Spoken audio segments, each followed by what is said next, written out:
Welcome to another episode of On the Couch with McNeil Real Estate. My name is Janet, and today I'm delighted to welcome Sarah from Drive Skills for Life, who specialises in helping kids learn to drive safely. That's right. Thank you for having me, Janet. Thank you. Looking forward to it. So first of all, Sarah, tell us a little bit about yourself and your background. My background is wide and varied, being an old woman of older years. I'm not ashamed to admit I'm 52. My background is I started off in the banking industry, spent more than 10 years working in the bank back in my 20s, then stayed home and had kids for about 10 years. And then my marriage fell apart and I thought, what am I going to do with myself? So I thought, did some training, found a job working at Vic Roads as a licence tester. I loved being a licence tester, but obviously didn't like working for state government because it can be rather trying and very restrictive. Yep. And then someone suggested one day, why don't you become a driving instructor? I thought, oh, do I really want to do that? But then I thought to myself, Scary. I thought about that, but I thought, no, I actually said, go for it. So my husband, I discussed it with my husband and he said, yeah, go for it. It's trained. Yep. Resigned the week before Christmas 2013. Wow. Launched my business February 2014 and haven't looked back. And you're here, yeah, fantastic. Yes, nearly That's 6 great. years later. Yeah, that's brilliant. Well done. Obviously, you spend a lot of time on the peninsula, actually. Yes. So what do you love most about the peninsula? I love the beaches. I'm a beach babe through and Yep. through. My parents had a holiday place at Lorne, so we spent all our summers, every school week, holidays, every weekend, every time, because Dad was self-employed, so we could go down as much as we wanted. So we had a place at Lorne all the time. I learnt to body surf and tried to surf, wasn't very good, but I've always been drawn to the water. Actually, I've seen you trying to learn to do the stand-up paddling, which I think I've is actually amazing. Well done. Yeah, I've bought one now, and I've now got the roof racks on my new car, so in summer all my clients will see me drive around with a paddleboard on the roof.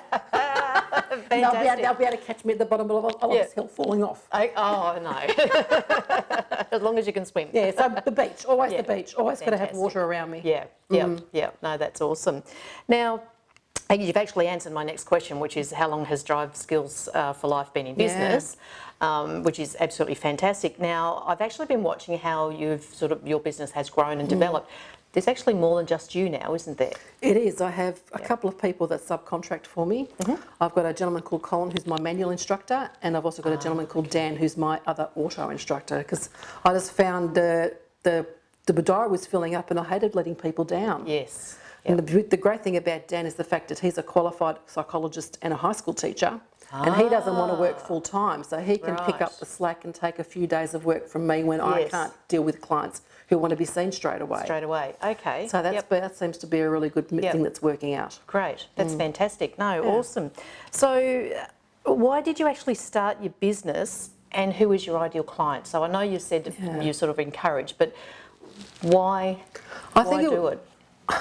That's a very good question, because when I thought about becoming a licence tester at Vic Roads, I thought, do I really want to be sitting next to someone who's going to kill me? Because that's the thought that goes. Exactly. Yeah. And thinking back, there's no one's ever been killed in a car accident when going for the drive test anyway. Right.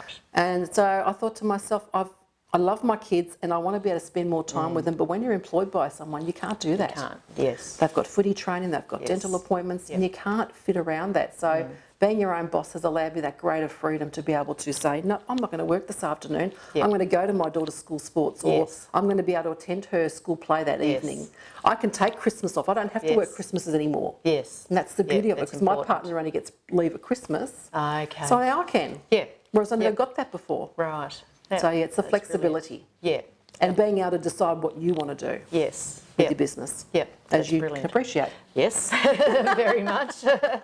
Running your own business, it's not easy. You have a lot of extra things that you don't have if you're working for someone. But you can do things your own way. But exactly right. Yeah, you're in control of what happens and how you talk to clients and how you provide that level of service. Yep, that's fantastic. Yeah. So tell me a little bit more. I mean, obviously there are driving instructors and there are driving instructors. How does your business provide that service to kids who want to learn how to drive? How is it different? I think the majority of driving instructors, they all do a fantastic job, don't get me wrong, but they're all the same. Yep. They all offer driving lessons to kids under 18, learn to drive, pass your test, move on to the next client. Yes. I found there was a real gap in the market on them supporting the families as a whole. Yes. They were teaching the kids, they'd do a lesson at the beginning, come back at the end for the test, and they'd all the bad habits have crept back in. Yes. I wanted to be able to support the families and say, well, hang on, you got your licence 20 plus years ago, which is fantastic, and you're great drivers, but little things, bad things slip into the repertoire, and you want to be able to correct that. And the laws change too, don't they? It's amazing when we how got many, our licence versus now, there's that many different rules. So as a parent teaching a child to drive in today's world, it's not like what we learnt. So, no, that's right. We get little bad habits, or we just forget. You do. I forget. So, yep. We all do. I realised after I did start this job, I thought, gee, I really am quite bad. So I've had to retrain myself to drive differently now. So, and that's what I love to be able to do. That's with my new program, the Driver Refresher program. Yes, I was going to ask you about that. Yes. So that's what it is. It's about retraining the parent. Yes. So then they can go off and teach their kids to do the 120 hours and be confident that they're doing it correctly. The right way. Rather than thinking, I'll just pass you off to someone else to do it. I want to empower them. I want them to be confident so that way their kids aren't going to have the anxiety that they have today. So they can say, oh, Mum's actually taken the chance to actually support me by upskilling herself and Dad. Yes. So with that, do you take Mum or Dad in the car? Yes. They have a 90-minute session with me and we'll drive all over the place for a good 90 minutes.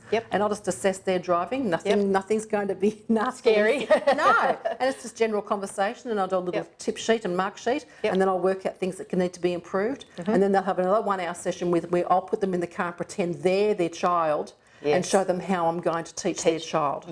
So that way they've got the basics down pat to get them started. And then they can decide to do some lessons after that if they want to. Okay. And I was actually going to ask about that program. So it's aimed obviously at people who are about to teach their kids.